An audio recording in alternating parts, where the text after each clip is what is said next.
Olha para a pessoa que está ao seu lado.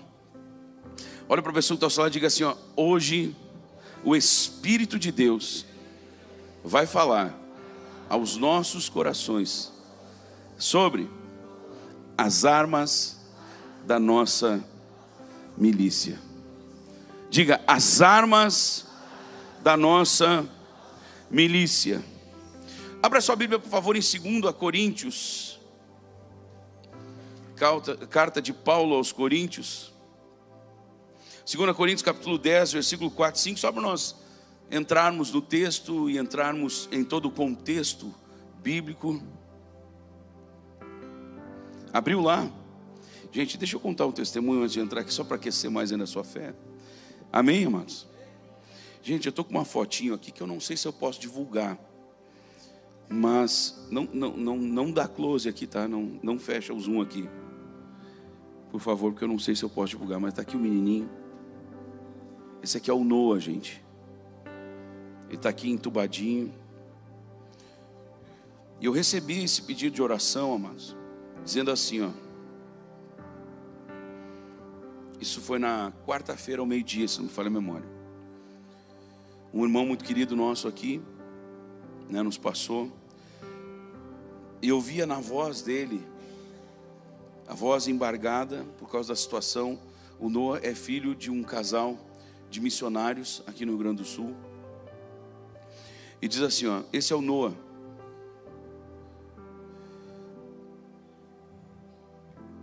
Aqui diz 1,5 meses. Filho do Tiago. E pelo jeito é 1 mesinho e meio aqui. Filho, Jesus, não era para falar. Bom, enfim. E dá, né? Vamos lá, vamos adiante aqui. Ele está com algumas complicações pulmonares e respiratórias. Estado complicado de saúde. Ele está aguardando um leito para ir para a UTI no SUS. Enquanto não liberam essa UTI, o Noah está dentro de uma emergência de um hospital. Ele sem dinheiro, gerando uma despesa diária de R$ 1.500. Eu ouvi o áudio do pai. Falei o nome dele, né? Comentando que ele estava, o Noah, com acho que 80 e poucos batimentos cardíacos na noite anterior, que foi pedido. E de repente as complicações aumentaram e ele foi a 100 e tantos, 100 e quase todos, 200 e tantos batimentos, saturação explodindo tudo. E o bebê quase foi perdido. E a voz do pai, obviamente, embargando, segurando o choro, clamando por ajuda de oração. Então esse pedido chegou até nós, amados. E eu, inclusive, estou com o print aqui do que eu respondi. Disse assim, ouvindo: meu Deus, mas me colocando agora mesmo de joelhos. Muito obrigado por compartilhar comigo. Eu escrevi bem grande: vamos ver o milagre, sim. Só que nós tínhamos duas coisas aqui. Primeiro, tirar ele do privado para o SUS e, obviamente, ver o milagre na vida dele. Queridos, aquilo que era impossível, R$ 1.500 por dia. Queridos, eu não sei quantas horas ou minutos depois da nossa oração foi liberado a UTI para esse menino. Ele entrou na UTI do SUS e deixou da família contrair essa dívida ou essa despesa. E algumas horas depois, ele estava tão bem que tiraram ele da UTI e colocaram ele num quarto, porque Deus tocou o corpinho dele, amados. Trouxe saúde e vida para esse menino. Isso, manancial, aplauda, aplauda, aplauda, porque é para Jesus, é para Jesus, é para Jesus. Aleluia, aleluia.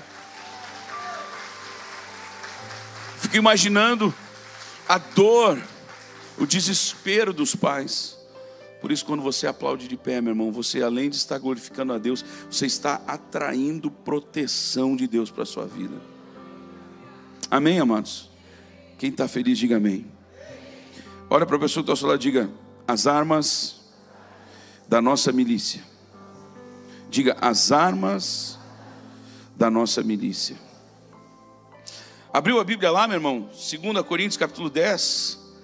Diz assim, versículo 4 e 5: porque as armas da nossa milícia, quando usa essa palavra milícia, está falando de algo na questão militar. Amém, amados?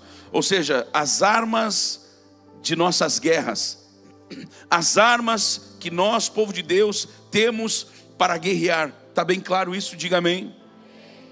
Porque as armas da nossa milícia não são carnais, e sim poderosas. Diga: poderosas. Não, de novo, poderosas. Essa palavra no grego, ela reporta a mesma palavra, mas recebereis poder. Dínamo. Essa palavra dínamo ou dínamos no grego é a palavra que originou a palavra dinamite. Só para você ter uma ideia de que tipo de poder nós estamos falando. Um poder que rebenta com as coisas, que estoura, que explode. É um poder que expande, que alarga, que aprofunda, que libera. As armas da nossa milícia não são carnais, porque tudo aquilo que é carnal, entenda, é passageiro, é fraco, é frágil, é temporário, se desgasta, é tendencioso. Você está me ouvindo? Diga amém. Mas sim poderosas em Deus. Diga: em Deus. Então nós temos que entender que esse poder não pode ser separado de Deus. Você está me ouvindo? Diga amém. Eu não consigo separar este poder que eu preciso para vencer as guerras que eu vou travar, que eu vou viver, que eu vou experimentar, que você vai experimentar. Essa semana eu postei um videozinho, meu irmão, dizendo que, né, como é que começava lá? Esqueça. Aqueles vídeos curtos. Esqueça, Deus não vai fazer isso por você. Como assim, profeta? Gente, Deus não vai nos livrar das lutas, Ele vai nos livrar nas lutas. Deus não vai nos livrar dos problemas, Ele vai nos livrar nos problemas. Deus permite para que nós venhamos a ser fortalecidos, para nós nos fortalecermos, irmãos, para nós crescermos, para nós amadurecermos. Você está ouvindo essa palavra? Diga amém. Mas sim poderosos em Deus para destruir fortalezas. Que tipo de fortaleza? A gente já pensa uma construção, né, com uma torre de vigia. Mas fortaleza, pegando de novo no original, nós vamos entender que a Bíblia está falando sobre algo ou alguma coisa em que a pessoa confia, onde ela faz desta coisa a sua fortaleza. Dali ela tira a sua força. Você está entendendo? Sim ou não? Só que quando fala fortalezas, essa raiz, ela trata de argumentos ou raciocínios lógicos, pelo qual um disputador esforça-se para fortificar a sua opinião.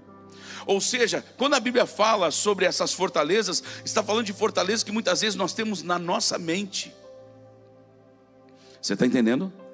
Vamos de novo então. As armas da nossa milícia não são carnais, mas poderosas em Deus para destruir o quê? Fortalezas. Então não são fortalezas do inimigo lá, são fortalezas do inimigo aqui. Fortalezas que o inimigo cria dentro da nossa cabeça, ou seja, um poder de argumentação, de um raciocínio lógico, onde nesse raciocínio lógico o inimigo tenta impedir com que eu pense com os pensamentos de Cristo. Como é que a Bíblia diz? Para nós pensarmos nas coisas lá do alto. As coisas lá do alto nunca vão dizer para você que você não vai poder fazer, que você não vai alcançar, que você não vai vencer. Diga: os pensamentos do alto. De novo, os pensamentos lá do alto jamais me levarão à derrota. Você está entendendo isso? Então as fortalezas são essas coisas que a razão nos impede de aceitarmos. Não, mas olha só, esse menino Noah, de repente era uma coisa que deu de momento e ele só melhorou. Ele só melhorou, foi uma melhora natural. Ele saiu da UTI, mas afinal já estava... Não, queridos, ele quase morreu. Você está entendendo isso, meu irmão? Mas se eu trabalhar, obviamente eu vou prosperar. Quem disse? Se a pessoa não tem o favor de Deus, vou dizer de novo, se a pessoa não tem o favor de Deus, às vezes ela se mata trabalhando, mas não consegue usufruir do fruto do seu trabalho. Se não tiver o favor de Deus, amém, igreja? Então, por exemplo, nesse caso do testemunho da Dani, óbvio que ela saiu oferecendo, ela saiu para vender, ela saiu para fazer, ela fez a parte dela, mas o favor de Deus, alcançado através de uma manifestação da fé dela, foi o que abriu o milagre, foi o que abriu a porta para o milagre na vida dela. E ontem à noite, quando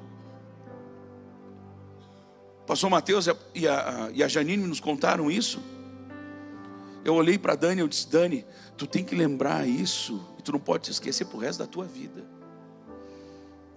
Sabe, para ela lembrar, não, mas teve um dia em que eu manifestei a minha fé, eu era ainda pequeno, eu era ainda criança, e eu experimentei do amor de Deus, eu experimentei do favor de Deus. Ou seja, nessa área o inimigo não vai conseguir construir uma fortaleza na vida dela, uma fortaleza na mente dela. Nós temos que destruir essas fortalezas, meu irmão. Mas como é que eu destruo? Com as armas da nossa milícia.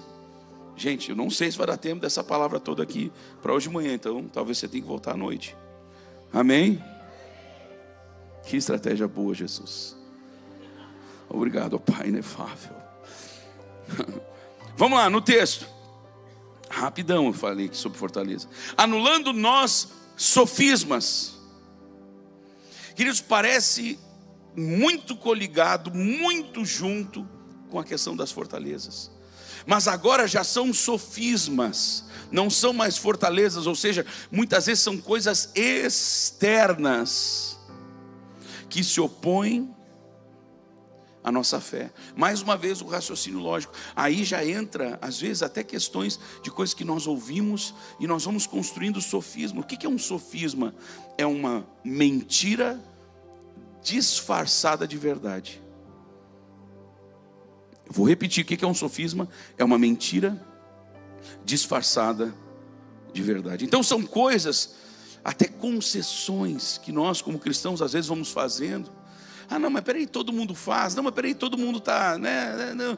Então nós vamos abrindo concessões e aquilo vai entrando, o inimigo vai fazendo com que na nossa mente aquilo aparentemente seja uma verdade, está tudo certo. Não, está todo mundo ficando, não tem problema, só uma ficada, só um beijinho, só uma coisa. E ali vai se construindo talvez uma fortaleza. Você está entendendo isso? Você está me entendendo? Diga amém. Então por isso, e até por causa da nossa questão do horário, sofisma, entenda, grave isso, uma mentira vestida de verdade, ou melhor, uma mentira disfarçada de uma verdade.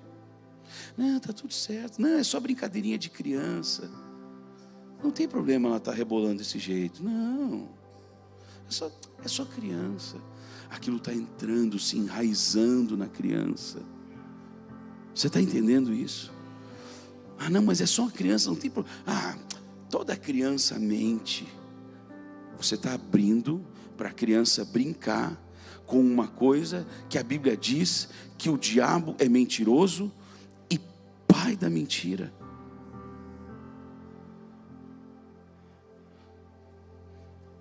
Você está pegando aqui comigo? Diga amém. E não é só para criança não, é para adulto também. Mas eu estou indo lá na raiz. Você está comigo? Diga amém. Depois, o que mais diz ali? Sofismas e toda a altivez. Às vezes as pessoas confundem altivez com orgulho. Mas altivez é algo elevado, uma altura, né, de espaço. Vamos lá, uma estrutura elevada. E aí vem aquilo que realmente o apóstolo Paulo estava falando, e com certeza a igreja em Corinto entendeu.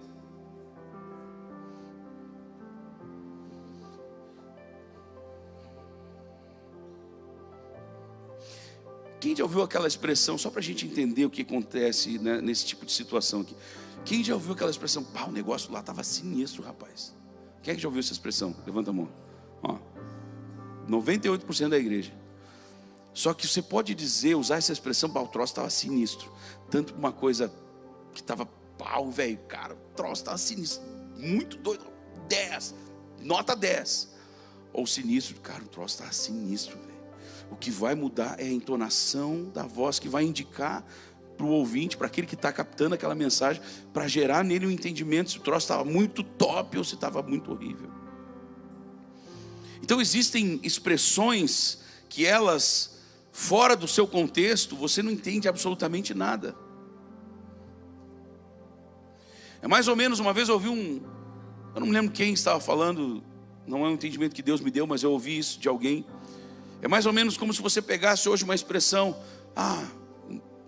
com todo respeito, dá licença, pastor Felipe, tá? Vou usar o teu nome. O pastor Felipe, ele estava, vamos supor eu escrevendo, né?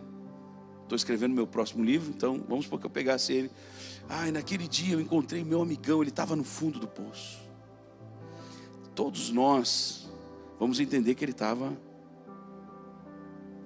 triste, um momento difícil.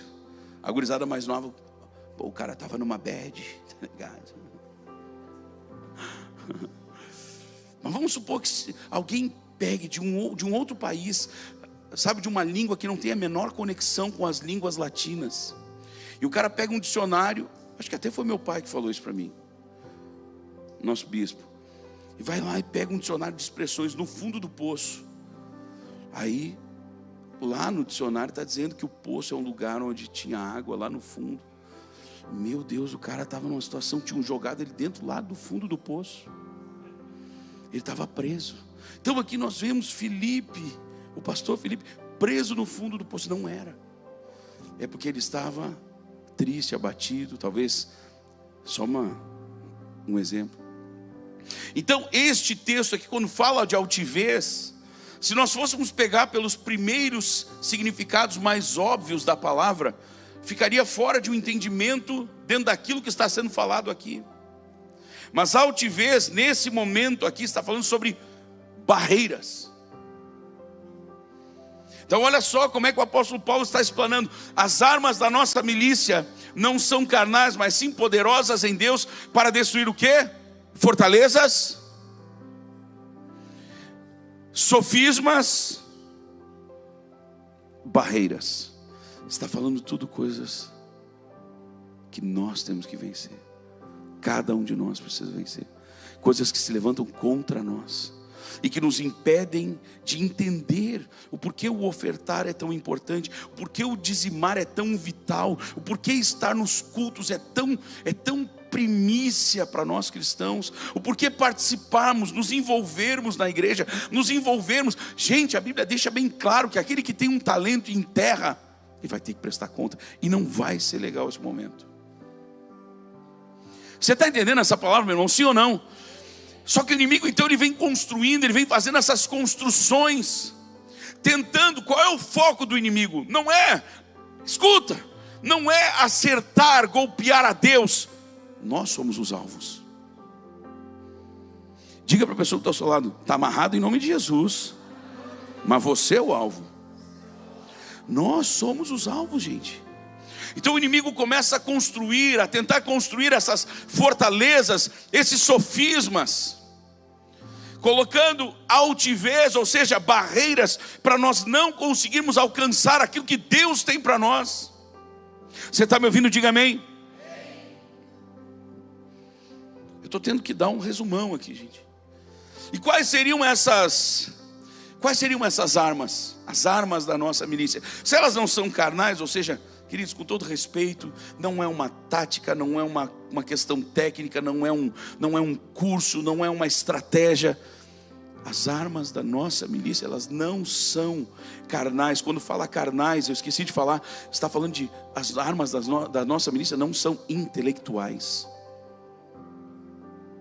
Por isso que o apóstolo Paulo disse: eu não vim a vocês com palavra persuasiva de sabedoria humana, mas em demonstração de espírito e de poder. Você está ouvindo essa palavra, meu irmão, sim ou não? Então quais são essas armas? A primeira de todas, eu poderia catalogar aqui, ou enumerá-las numa ordem, todas são extremamente importantes, mas eu gostaria de pontuar isso como talvez a mais importante. E eu vou apontar por quê. Primeira dessas armas, a palavra. Por que a palavra? No princípio era a palavra. No princípio era o verbo. E sem o verbo, sem a palavra, nada do que foi feito teria sido feito. Ou, como diz o texto no seu original, né, na sua forma escrita original, nada do que foi feito se fez. Ou seja, nada teria sido feito se não fosse a palavra. Se não fosse a palavra. Por isso eu coloco como primeiro, a primeira arma da nossa milícia: conhecermos a palavra, termos comunhão com a palavra, tanto a pregação da palavra como o devocional na palavra. Devocional, amados, entrarmos na palavra. Você tem que ter vida de leitura da Bíblia, meu irmão. A gente lê tudo, a gente lê lá dentro do Facebook, a gente lê no Instagram, a gente lê sei lá mais aonde, a gente lê em tudo que é rede social. Aí quando chega a hora de ler a Bíblia, tem a cara de pau de dizer que não entende. Eu não leio porque é muito difícil. Que difícil o quê, irmão? Até porque o maior de todos os professores estará sempre ao nosso lado, que é o Espírito Santo, para nos fazer entender todas as coisas. Ele é o maior interessado que eu e você entendamos. Aleluia. Então a palavra. Sabe, eu uso a Bíblia, né, na questão tecnológica, no celular, eu gosto muito. Mas deixa eu dar um conselho para você: compra uma Bíblia física. Compra uma Bíblia física, sabe por quê? E compra um caderno. Compra um caderno. Eu já fiz muito disso, muito. Eu vejo a minha esposa, né? Meu Deus do céu, e quanto caderno, e quanto papel, e risque, sublinha, escreve. Você sabia que essa é a forma mais eficaz de se aprender? Eu estou falando de neurociência agora. Amém, amados? Não existe nada mais eficaz para o aprendizado do que quando você escuta e escreve. Você escuta e escreve. Porque daí você não está só escutando, você está escutando, pensando e escrevendo. Você está usando 3 das suas capacidades, vamos dizer assim, de manifestação do seu intelecto. Você está ouvindo, você está pensando e você está escrevendo. Quando você está aqui no culto, você está só ouvindo. Por isso que eu digo, anota aí, meu irmão. Não fico falando isso. Por isso que eu falo para a pessoa, fala para a pessoa que está ao seu lado: pare de achar que isso é chato, meu irmão. Você tinha que estudar um pouco mais. Aí você entender que isso é necessário. Eu vou repetir. Se você acha que isso é chato, é porque você precisa estudar um pouco mais. Isso não é chato, isso é necessário. Ah, mas eu não gosto da pessoa que está ao meu lado. Então se converta, porque ele é seu irmão e você vai ver ele no céu. Amém, igreja? Então é algo necessário para que a palavra entre para dentro de nós. Ai, não gosto. Ai, antissocial, sai daqui, cruz credo. Que horror, gente. Senão a gente vai achar uma desculpa para tudo. Tudo é chato, tudo é ruim. Meu Deus, você tinha que ter nascido uma pedra. Aí você ia ser feliz, ficar lá sozinho, lá no meio de uma ilha, sabe, sem falar com ninguém.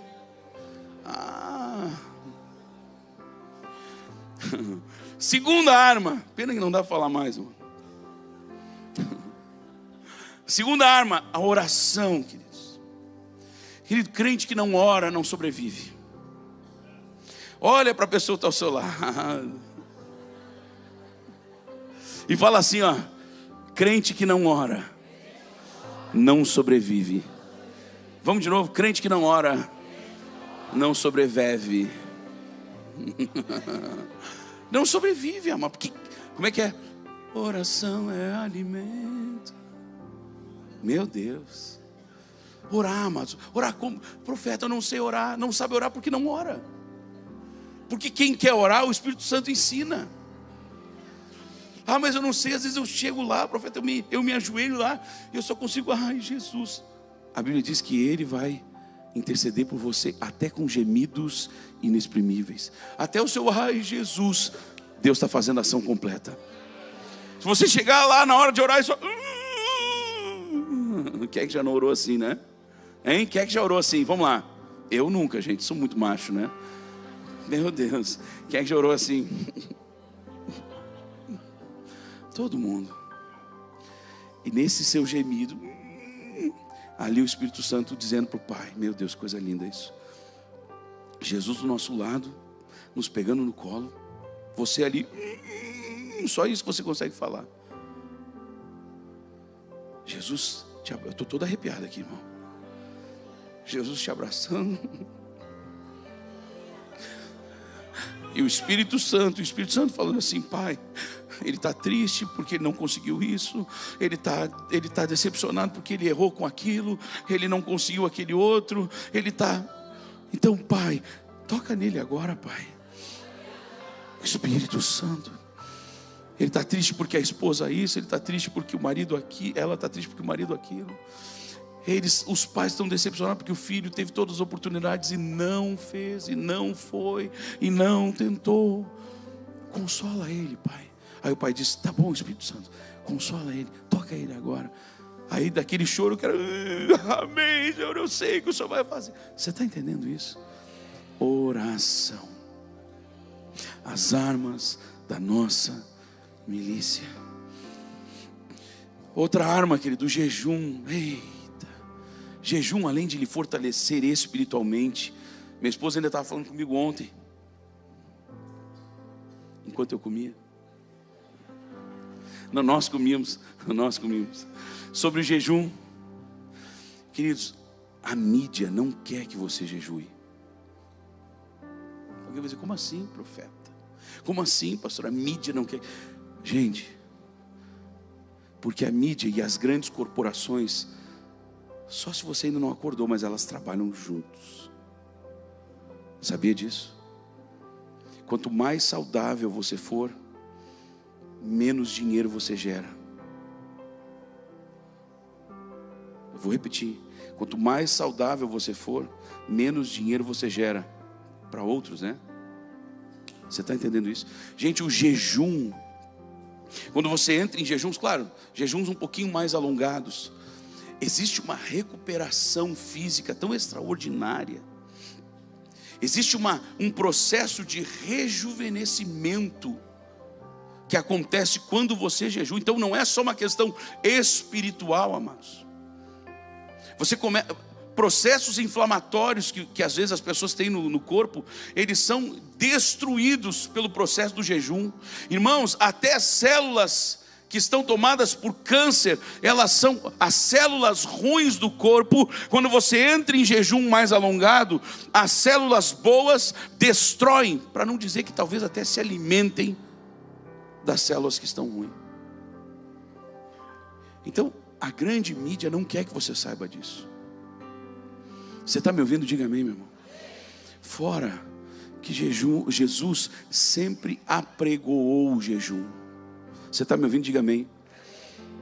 Quem é que disse isso? Onde é que Jesus, na verdade, ele não disse vocês têm que jejuar.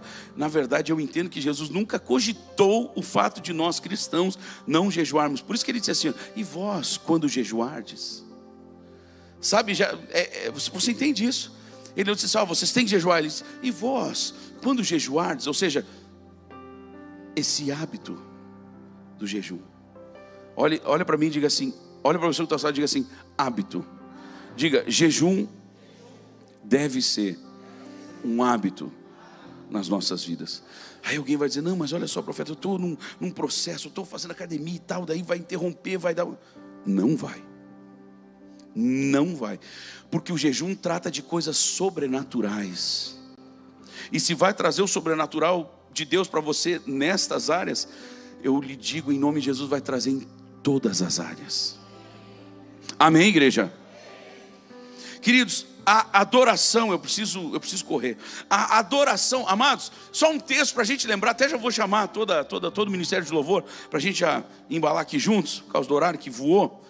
adoração. Quem é que lembra quando Paulo e Silas, eu não vou repetir toda aquela história, se bem que dá uma vontade, né? De que Paulo e Silas haviam sido açoitados porque estavam fazendo a obra de Deus. Eles libertaram uma moça, não é verdade, igreja? Amém? Eles são açoitados em praça pública e são jogados no cárcere. A Bíblia fala o que eles... Gente, eles estavam presos. Diga comigo, eles estavam presos. Diga, eles estavam presos. Diga, eles estavam presos.